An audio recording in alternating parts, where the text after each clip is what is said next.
Vivat Grendel, Ben. Eli Grendel, Eli. It's nice to Vivat be back. Grendel. Cheers. Clinky. It's soda. I find myself wanting to stay clear-headed for these podcasts, much to the opposite of my usual podcasting. Yeah, the content is pretty heady, and we want to make sure that we're excavating and saying some good stuff here in our Grendel comic book reread podcast. This is episode 2. Yes, man, and boy, did we ever start off big. Huge thanks to Matt. Last week's episode, there's been a lot of great just great responses from it. People are into it. People are ready to reread Grendel. Yeah, we had a really good time, and what better way to kind of kick things off on that kind of a high note. I think that Matt gave us a lot of things to think about moving forward in terms of how we discuss themes and motifs in his work. You know, particularly the motif of the devil, right? Absolutely. From a literary sense, he keeps using that over and over again. All the books have the word the devil in them, some kind of idiom or something like that. Right. After devil by the deed, they all kind of fit in with that.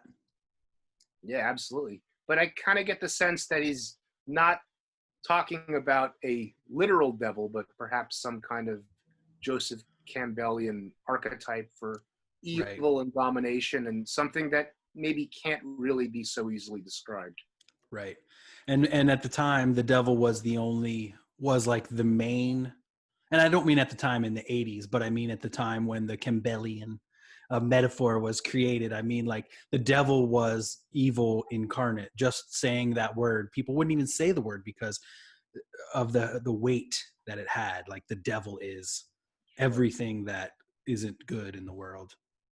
Campbell really went to town with Star Wars. Can you imagine what it had been like if he'd been a comic book reader, or if he could have seen the stuff that had came out in the 30 years since he died?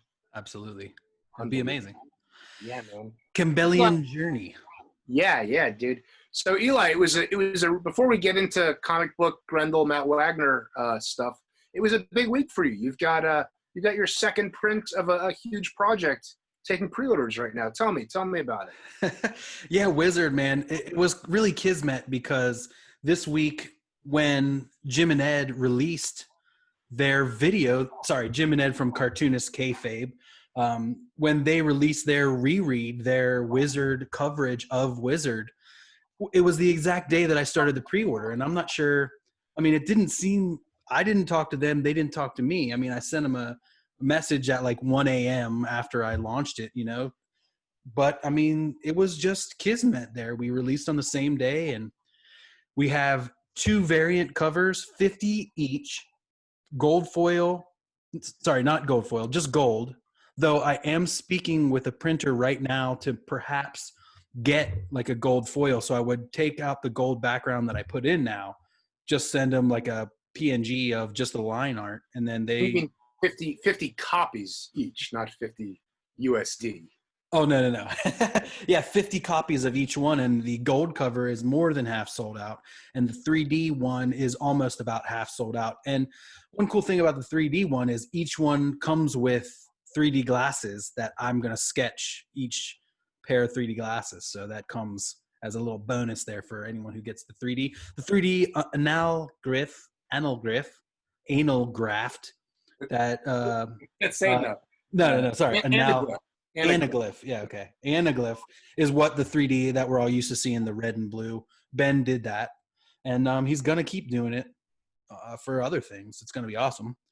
Yeah, man.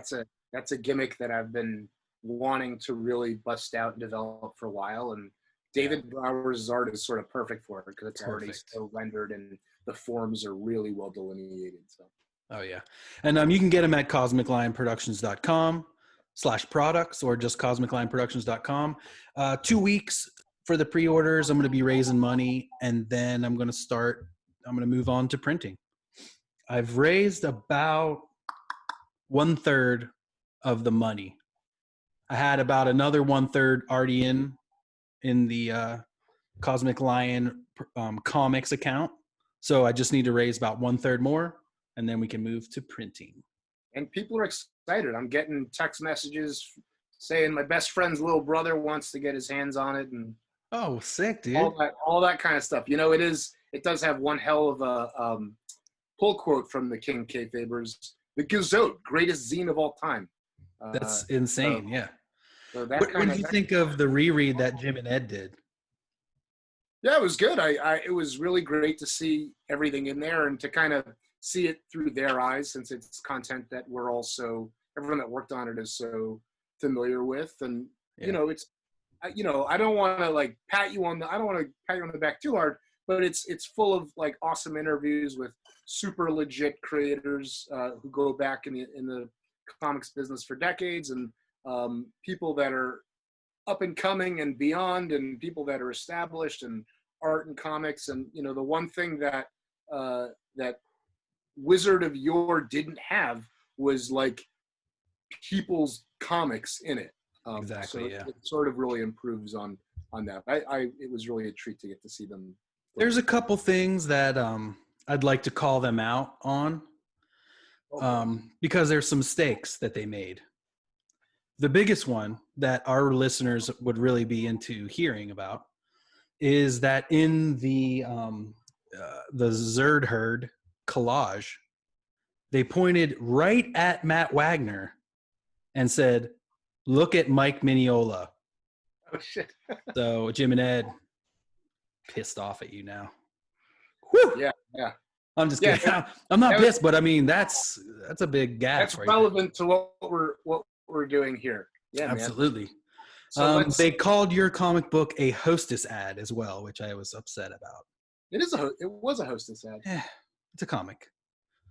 It's an ad. I did a comic called what if Hostess did save Valiant Comics from the suits. Yeah, which I thought was hilarious. Well, thank you.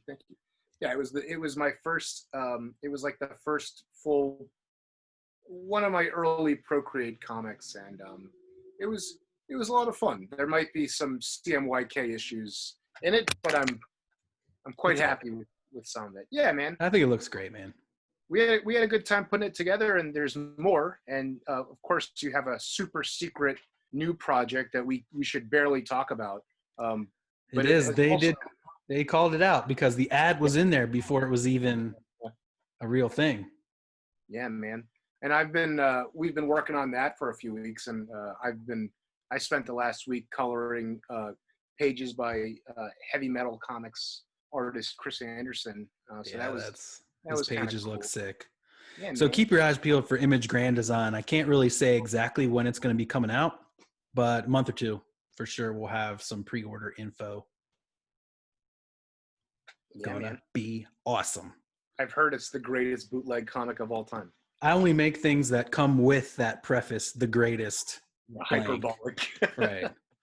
Very cool. I always pitched Monkey Line as the world's only, not the greatest, but the world's only comic about an intergalactic Afro-funk band on tour through the galaxy.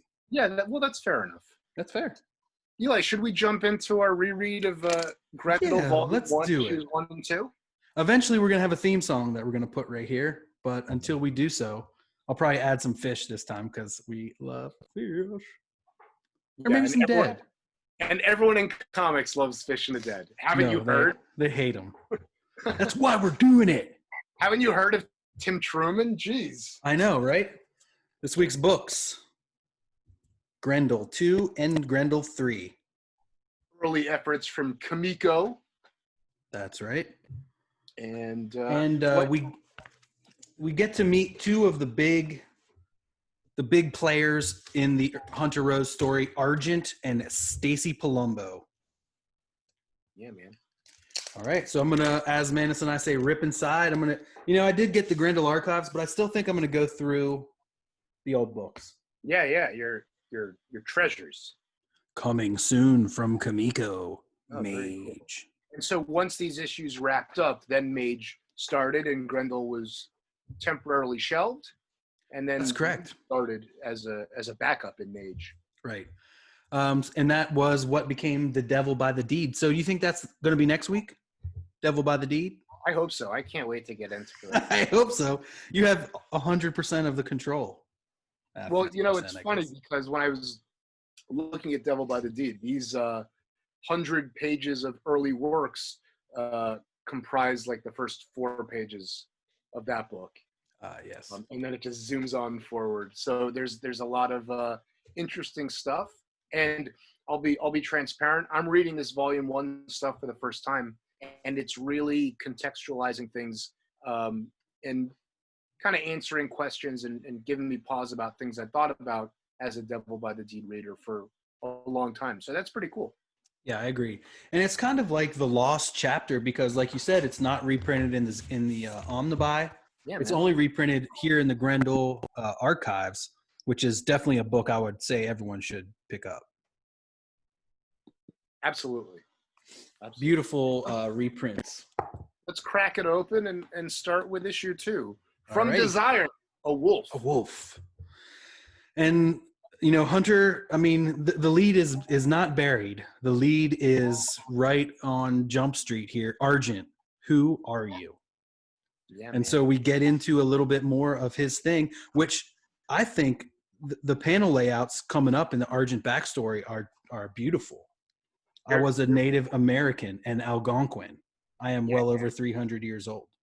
I definitely want to talk about this first spread a little bit before we jump into that flashback, because, you know, there are moments when you're looking at this early work, and I don't want to say concessions or excuses or whatever, but it's developmental work.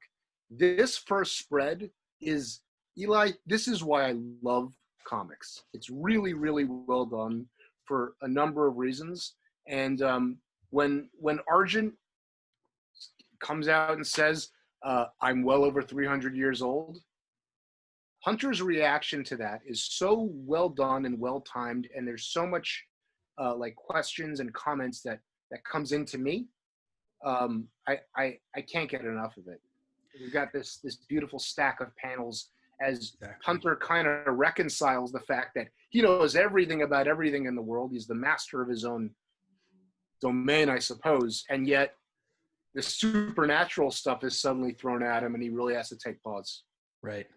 And like you said, it's conceptually how you read it, because it doesn't come out and tell you how to read it. I mean, it says, like, I was a Native American in Algonquin, and then you kind of see Hunter like, I don't care. And then, although he did just ask, it's not like he doesn't care. He's just like, you know, maybe settling in.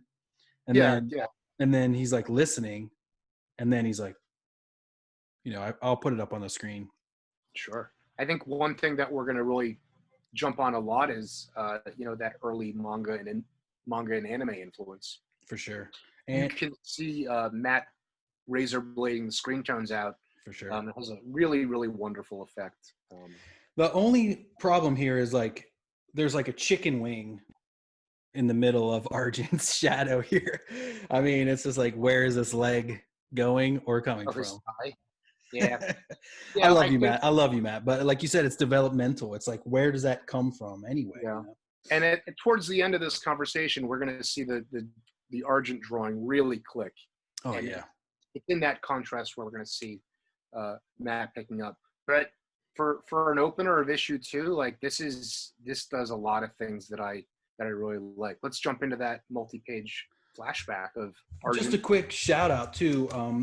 They went into deeper detail in Silverback with the history of Argent, and that's going to be a book that we're going to get into on a future episode. It's by William Messner Loebs, and who? Yeah. Do you remember who drew it? I think Bill Messner Loebs also drew it. Maybe BML. Matt did some ink or color on it.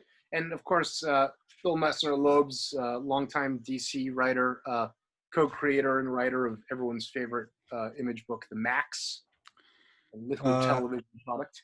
And also Epicurious the Sage, a favorite Sam Keith early work. A lot of cool books. He did that book Journey, which I'd like to check out one day. Wow. Yeah. So it's Matt Wagner plot, William Messner Loebs plot, script art, John Peck art, Paul Frick lettering, Bernie Moreau color art, and Diana Schutz editor. Dream Team. Huh? Yeah, Dream Team. Yeah. And so it really fleshes more out the story that we get in this book.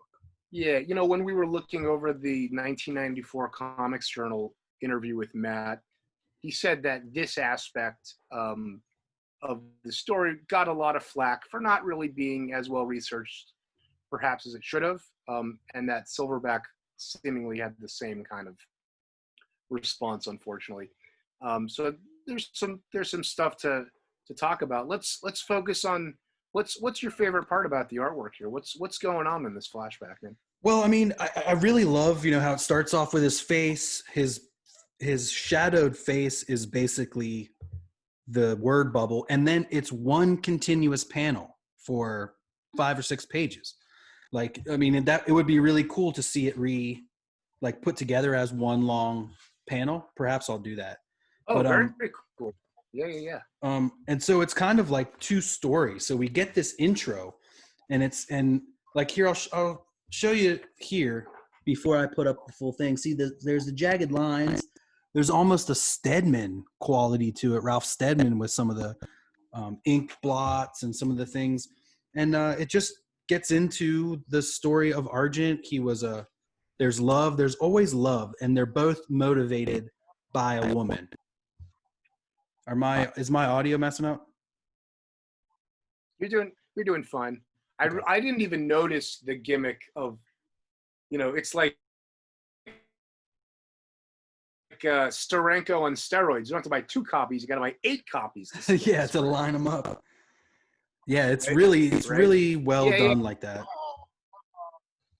One thing that I noted when I was reading this is that this is not my favorite bit. I think that I would like a few more moments to be chosen. There's just not enough visual information for me.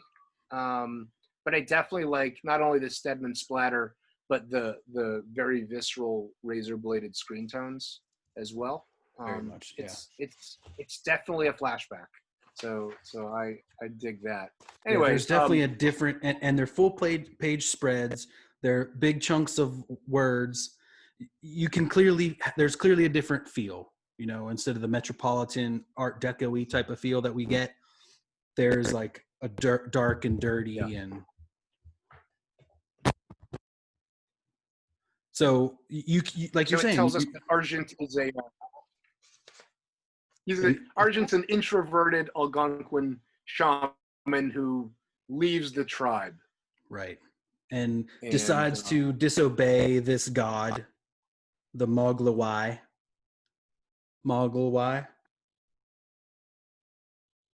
Yeah. Moglewai? Yeah, whatever. He's the wolf-headed god of death, apparently, that the Algonquins worship. I didn't research. And he needed a virgin sacrifice. And on the night before the sacrifice, it happened to be the woman he loved that was to be sacrificed. And he did not. Well, she was his platonic best female friend. Right. And then until the night. And then she was, quoth, despoiled by Argent, and then Moglewai takes his vengeance on Argent on this person, right, and transforms him into a wolf. And man, I really wish we should plug in some of that video from the Howling, the transformation sequence, which I still haven't had a chance to see, because I'm sure that's, like Matt said, that was the anchor for that stuff. Yeah, that's going to be on the screen right Video now. goes here. And I mean, it continues really awesomely. The visuals of him changing, the splatter, the darkness. I mean, it's really, really well done, and the pain, I think, comes through. Yeah, absolutely. Especially the emotional pain, because there's another component of this curse, and it's that not only is he a wolf, an immortal wolf person, but he's driven to commit violence. Right, and driven to densely populated areas in order to seek out the wrongdoers. Yeah, man. Right, and you know, so, well, he decides that it's the goodness in him that decides I'll take this thirst for violence and direct it towards criminals are a superstitious lot, Yes. So, And it becomes this kind of woke Batman. yeah, exactly. And I really like this last word bubble that goes. It says, the funny part is that the Moglawai no longer exists. A deity feeds on belief. When my people ceased the practice of their old ways, the gods died out, but his curse lives on. So it's like, I mean, that's another thing, and almost a motif that continues throughout Grendel, which is, God and the devil, or the dichotomy of good and evil, and the new gods, the old gods, like. Yeah, Because, or the American gods. It's very Neil Gaiman, that idea. Almost plucked, almost predicting that idea. There's a few other things. The jaded sensibilities of the people living 8 million deep in New York City or whatever. They accepted him eventually, that he wasn't with Lieutenant Atkins, Commissioner Gordon, or whatever it is. Exactly. And then the other thing is that an over-exuberant journalist named him Argent, which is an adjective I had to Google. It means silvery. And I noticed I did that as well. White, silvery, and moonlight. I had no idea. Hence and the so name that was Silverback, the kind of thing. Oh, my connection's unstable, so I hope that I'm okay. That was the kind of thing, like reading Devil by the Deed for the first time as a younger guy, and the wolf Argent. I was like, what the hell kind of name? Like, why Argent? So now hold your head up, oh, hold your head up. Don't they sing that song? I don't know about that, but it can definitely be added to the list of comic book vocab that we've all learned, along with uncanny and adamant and all that stuff. When you Googled Argent, you didn't get the 1970s rock band Argent and their famous song, Hold Your Head Up? No, I didn't get that. I almost made a joke to Matt last time, but he was like on a train of thought, so I didn't. Sure. I wasn't like, were you listening to a lot of Argent back then? Filed under jokes to make to Matt next time. Exactly. When I was looking at this flashback between the splatter and the zipatone and this last page where the glow of the street is coming up, right? It really reminded me of what Pisker describes as the graphomania of the outlaw. Yeah, well, this last spread too, that's going to be up here. The jagged lines turn straight, and his silhouette kind of permeates both the past and the future. Kind of brings you back in. And that's when he delivers that line. The funny part is that the Moglawai no longer exists. That's a really great eye, Eli. And, it speaks to Matt's ability to create relationships between the design of the presentation and the content of the narrative. And that's just like another anchor of what's so great about comics, is that you can be super innovative and get your flair out there in just the way that you present visually this stuff. Good call. Something that Matt continues to excel at. So. Oh yeah. Oh, for sure. And it just gets better and better as we go on. Next page is when Hunter really drops this bomb about, you see the irony, of course, we're both what we are due to a woman. I'd laugh at it all if it weren't for Stacy Palumbo. And Argent says, not exactly a woman, but so then we kind of learned that Stacy is in both of their lives, this young girl. Yeah. And I think also, I struggle with this line because I think I'm thinking of Jocasta as well. Like there's a lot of who Hunter.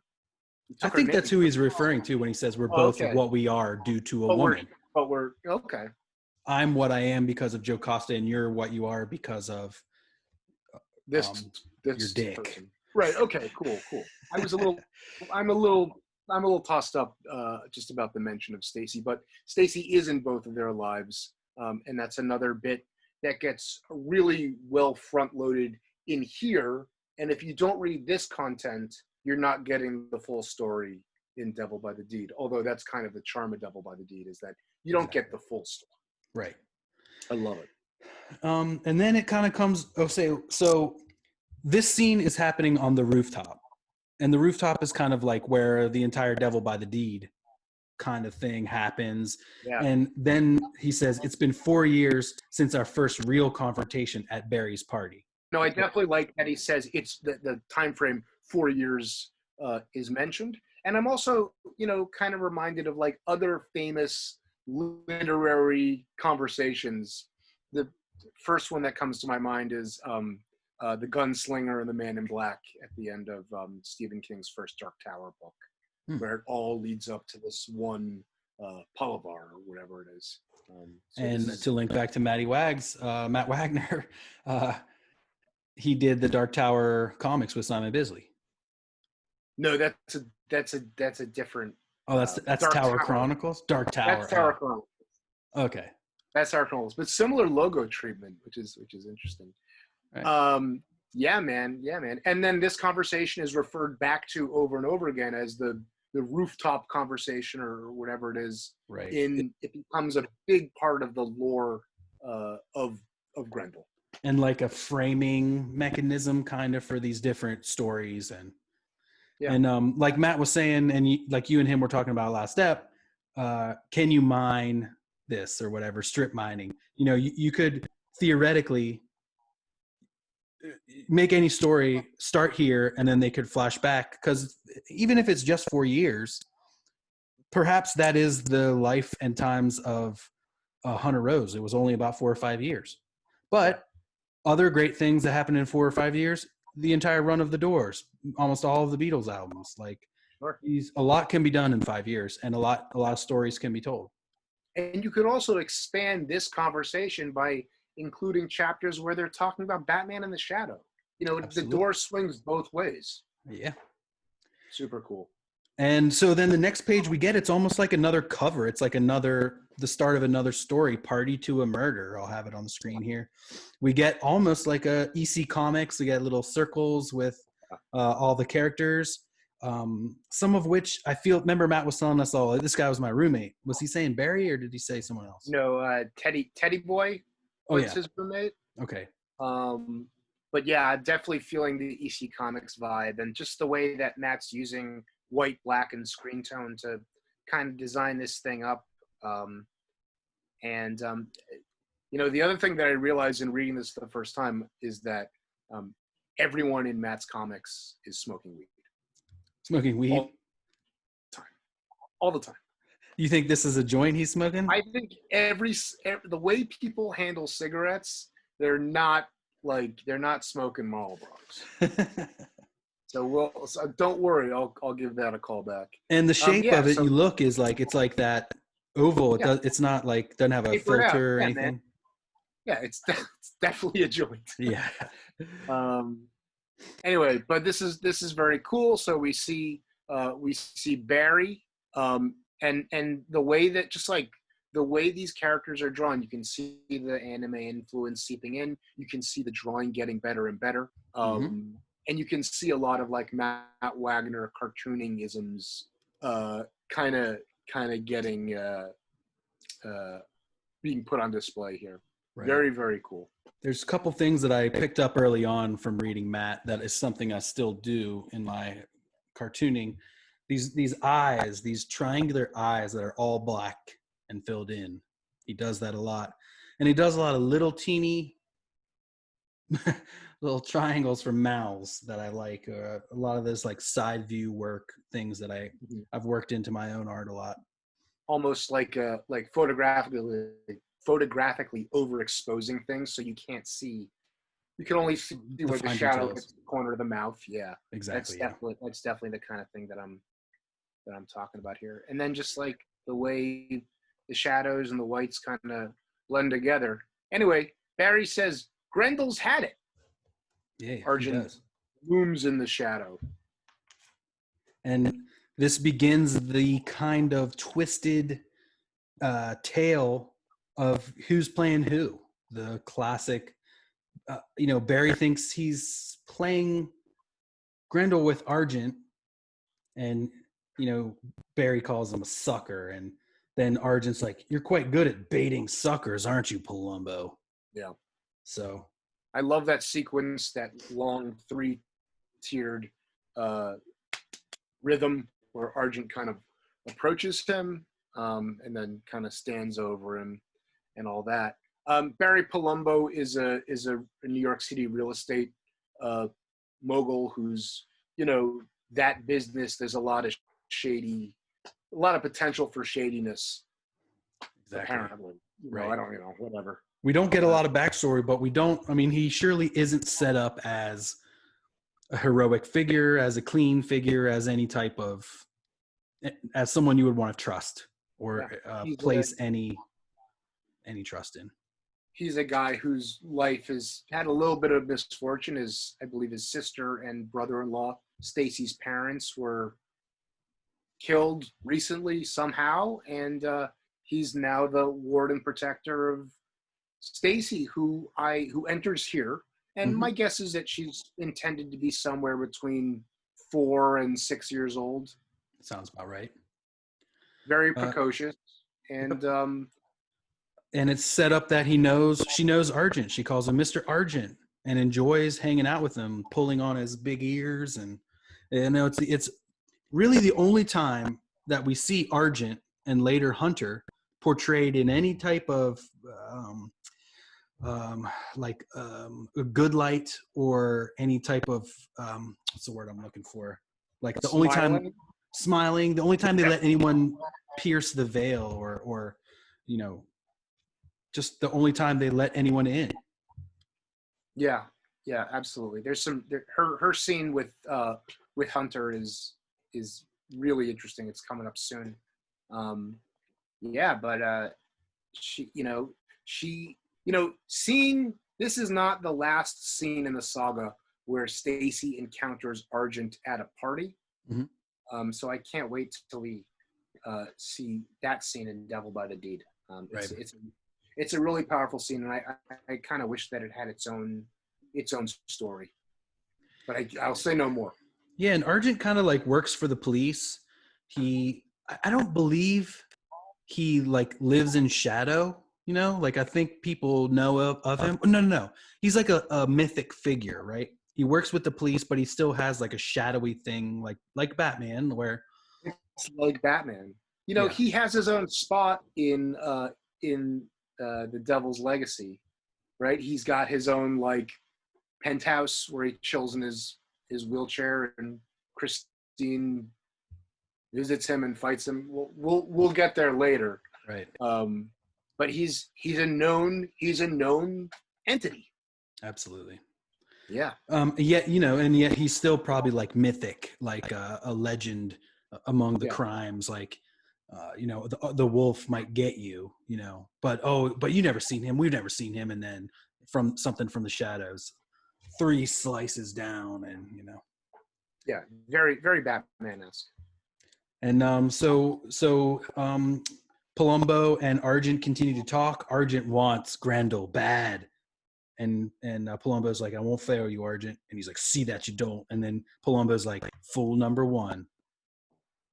And then yeah, me too. It's so great. This sequence right here, 3 panels, almost exactly the same.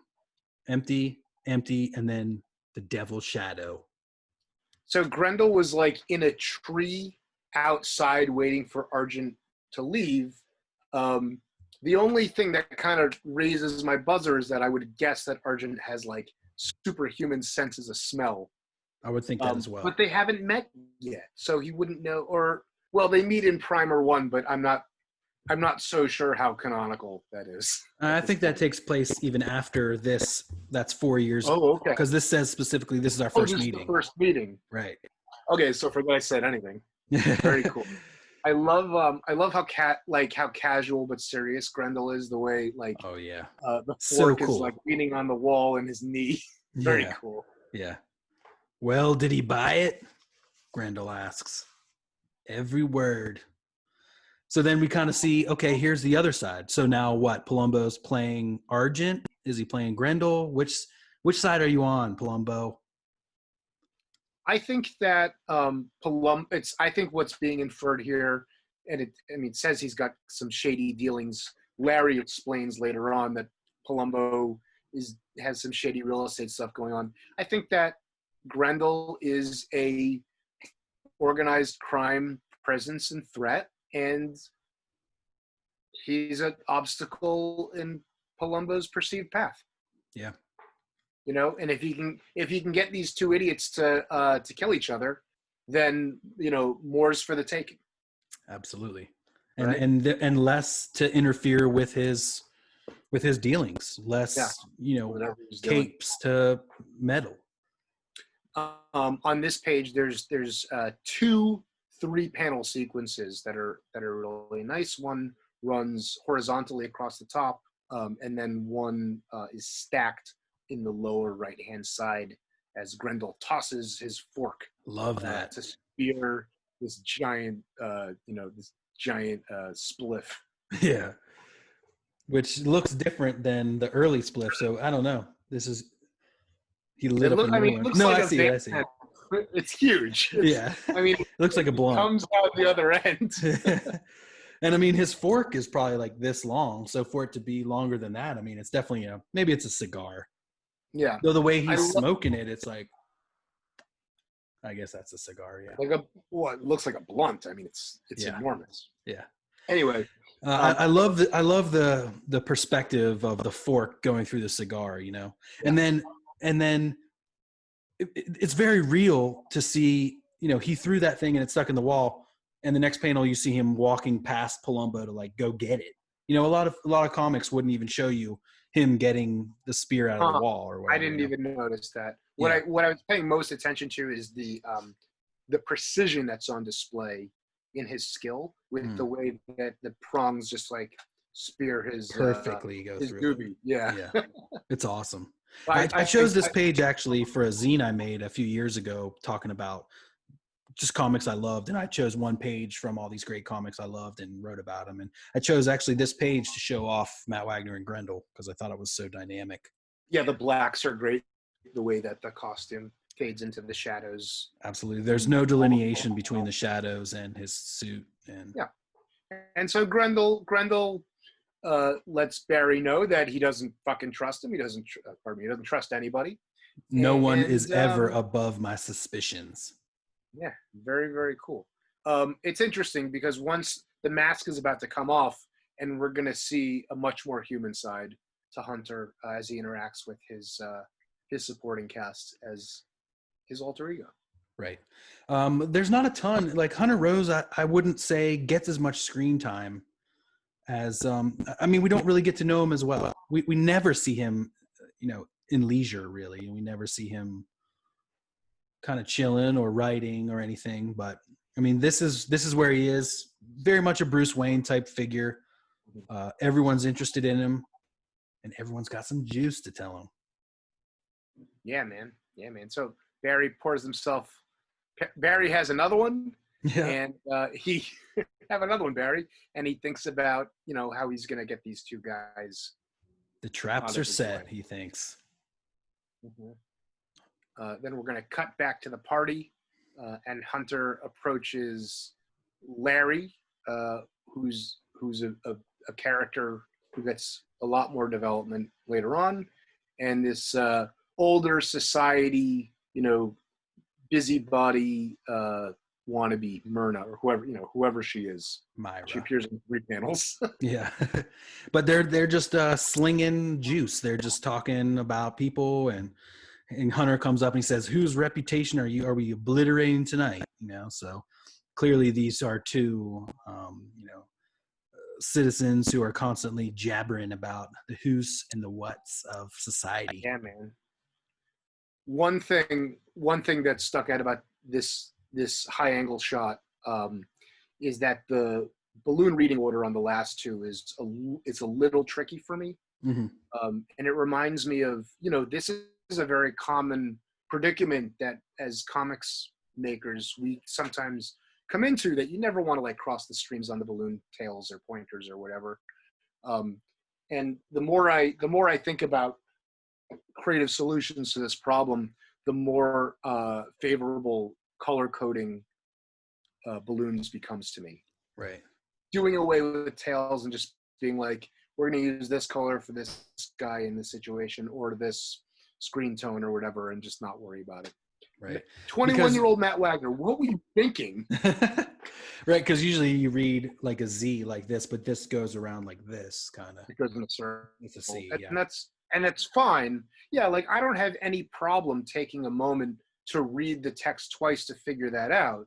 But I think that sometimes I try to put myself in like the headspace of a Wednesday reader who really want their comics to be executed in very specific ways, and they never want to be like taken out of the illusion for whatever reason. And I feel like the Wednesday part of my brain kind of, the alarms go off or whatever. Yeah.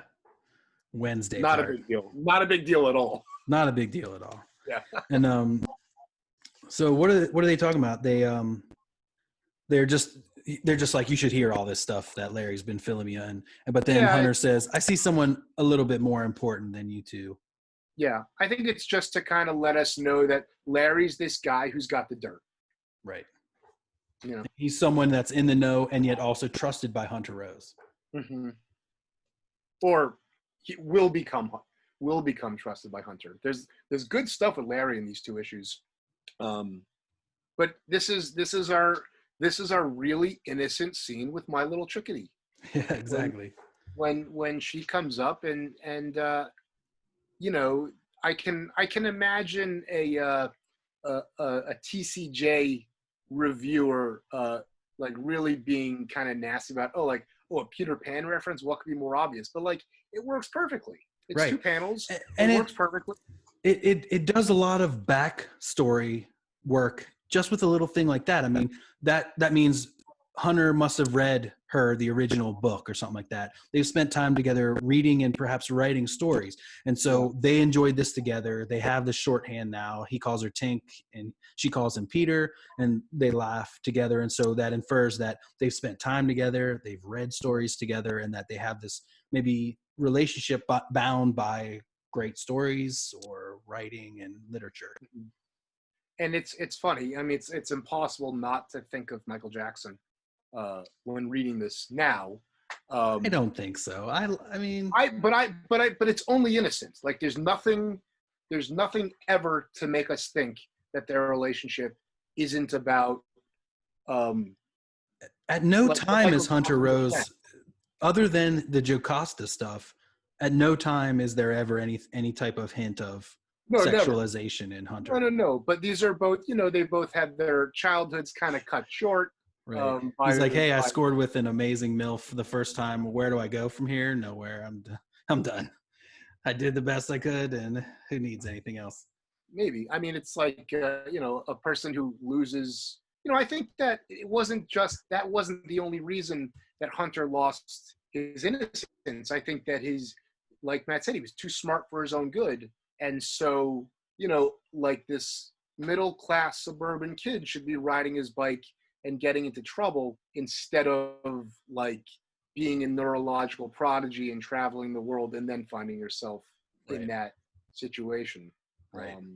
So, way deeper analyzation than mine for sure. Well, when they say, well, Michael Jackson only befriended these people because he didn't have the opportunity to ride his bike through suburban, Indiana or whatever it is. Right. He never had a childhood, so he wanted to see these kids enjoying theirs. So like that's kind of what I was, and also the reference to Peter Pan. Yeah. Oh, true. Yes. But if you don't want to talk about this anymore, that's fine. I think I've said all I need to. No, I mean, it's a very innocent and awesome friendship they have, and I think it is that, he needs to somehow see his childhood, and Stacy's such a lovely child, and he knows it, and perhaps he even sees some of the smarts in her or something in her, Yeah, well, I think that there are going to be references later on in Devil by the Deed that she is a little supernaturally touched in the same way that Hunter is, or that Hunter's supernatural touch kind of rubbed off on her. Right. In the same way that it infects the books that he writes.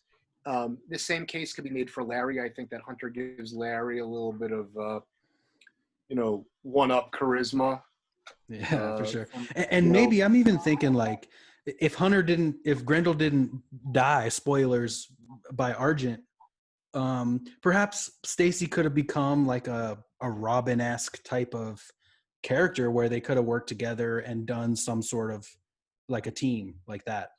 maybe I think that there's real goodness in Stacy, and that I don't want to get too far ahead of it, but when Stacy discovers the truth, she uses her position to take him down. To take Grendel down, yeah. Yeah, I mean, she sets up the encounter on the rooftop that leads to his death. Right. And for me, it's been a minute since I've read Devil by the Deed too, so I'm a little spotty on the future. So I'm also excited to reread that.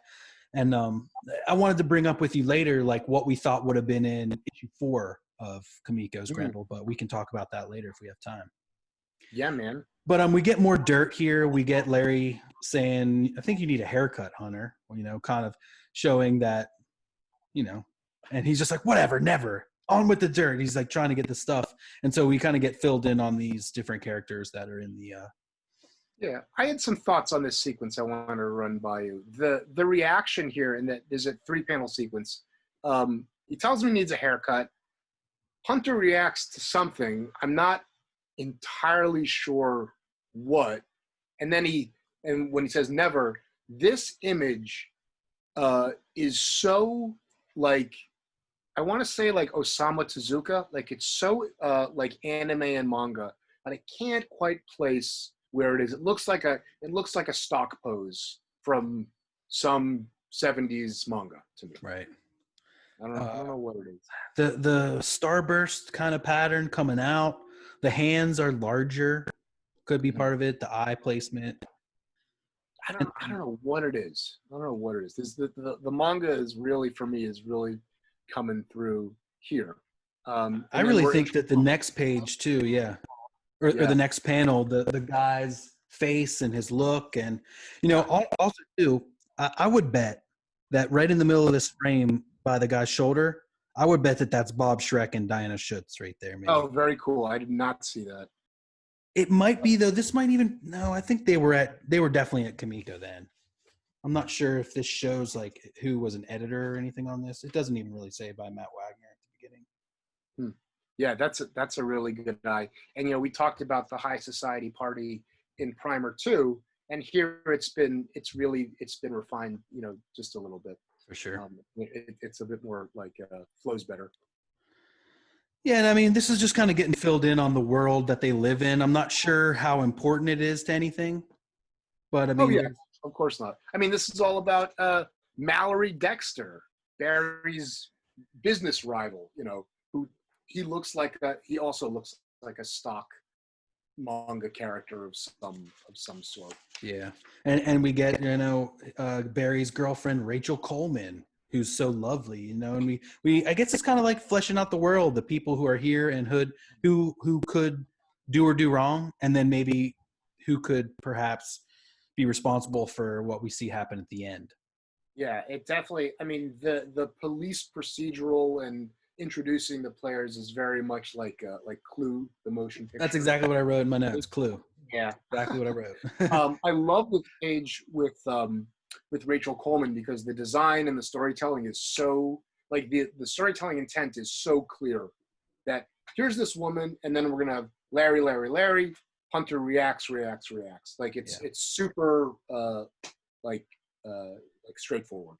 Yeah, and at the last party, she dumped a plate of duck l'orange into his lap. Right. Hunter's like, so I'm sure there's here's a place where my Grendel sense was going off, and I was like, oh, you could write a story about that, and it would be great. And oh my god. Just like you were saying, there's so many stories, like you were saying, each and every paragraph, like you could pull out all this stuff. Yeah, absolutely. And we learn about some more people. Jack Kita's Barry's business partner. We learn about his servant Richards. And Christ, Barry's had quite a lot of time. He's had quite a time of things lately. So just saying that, like, there's all these people, who kind of haven't had great interactions with Barry. He's wronged everyone in his life, basically. I love the sequence that's coming up. The lead-in and the payoff is fantastic. Yeah. Hunter Where did you says, get all this? and he's like, "Oh, you haven't heard?" Long drag off the cigarette. Exhale. I work for Grendel. Well, that's the rumor anyway. And Hunter's like, he's like, I don't think so, fool. And like, I really love this because I think there's a little bit of like dramatic irony, ambiguity in this moment. Hunter, when he says that, Hunter looks really shook. yeah, You know, and it's also in this first panel, it's kind of like the more, I mean, this is like the Grendel by the deed, the devil by the deed kind of style. The more developed style is kind of coming out. So Hunter is generally shook, genuinely shook. Well, that's the rumor anyway. My question is, I think Larry might know the secret. He might. I think it's revealed later on that he doesn't. But we're gonna get there in a little bit. See, I thought this was like the kind of thing like maybe he works for someone who like works for Grendel too, and he's like getting the information, but it doesn't seem to me like Grendel has met Larry because of the surprise in Hunter's face. Right, like, right. You know, I've never seen you. Larry's the guy. Larry becomes the Tom Hagen, the like consigliere. Right. The right-hand man. He's the one who knows the secret. Right. And so, and he kind of maybe this is kind of like planting the seeds for Hunter to be like, okay, maybe Larry is someone that I could let into the fold a little bit. More on that later. Yeah. We'll continue this in a little bit. All right. Absolutely. So we flash over to Stacy, and she's wondering what's keeping Uncle Barry. I'm sure he'll be glad to see Hunter. And so we get a very an interesting panel here. They always have such a good time together. And so she's leading up to this shadowy door handle about to open. And what do we see? Her frightened eyes, and a screech goes throughout the party. Hunter immediately knows it's Stacy, and he dashes down the same hallway. Where we find Ben. Oh shit. I really love Matt's use of screen tone on Stacy's screen as it the grade kind of gets lighter and lighter as you can sort of hear that come in. And then this sequence of Stacy slowly opening the door and then the smash cut to the extreme close up. Right. As a developing cartoonist, these Japanese inspired eyes that he gives Stacy and also the Algonquin girlfriend are a little, they're a little, the angle is not quite right, but that's, not a big deal. Right. Just another sling to throw onto my hero. No big deal. and another way that we see a strong style here that grows, Absolutely. And page by page, this stuff is getting better and better. And, there's so much stuff where it's not ambiguous, like whether or not this guy's incredible. Right. There's so many things that are going to happen over the next 35 pages that we're about to cover that just get better and better. Absolutely. And what we see is Stacy holding on to Palumbo's hand, and he's on the ground and says, "Next, who done it?" It doesn't say he's dead or anything right here. I mean, so we don't know exactly what happened if we're first-time readers. Yeah, I mean the title, who done it, sort of implies that, and I'm also not sure who done it. Hey, what happened? Oh, what happened? Rest in peace. I don't know either. And that's the end of book 2. Yeah, man. Grendel book 2. Wow, man. So that's issue 2. I thought it was going to be a little bit quicker, but I think we'll have to save issue 3 for next week. I mean, what a great... There's so much to talk about. There's so much great stuff in each issue. And Matt, we love you, man. And we love this story. And issue 3 is kind of left wide open. And so that's an interesting thing that The Devil by the Deed does kind of pick up where it left off. Sure, but it does end with to be continued. And it was continued, just not necessarily in, the way that it looks like it will be. Exactly. But Another great, and we'll be back soon. For more information, you can always follow me at Cosmic Lion. Follow Ben at B Granoff. It's B Granoff sometimes and Ben Granoff others. All right, don't worry about me. I'll call you. I'll put all the information below. It's been another great week of Grendlin. I set my alarm. I said, remind me in 2 hours to get ready for Grendlin. And it wrote down, get ready for raw lamb or something. This wasn't raw lamb. This was Grendlin. And I was the Spangler and you were the Venkman. That's absolutely right. We be fast and they be slow. Ladies and gentlemen. Grendel. Vivat Grendel. Until next week. We'll see ya. In Utah, in a cave up in the hill. I set out running and I take my time. A friend of the devil is a friend of mine. Right at home before daylight, I just might get some sleep tonight. I ran down to the levee and the devil caught me there. He took my $20 bill and he vanished in the air. Set out running and I take my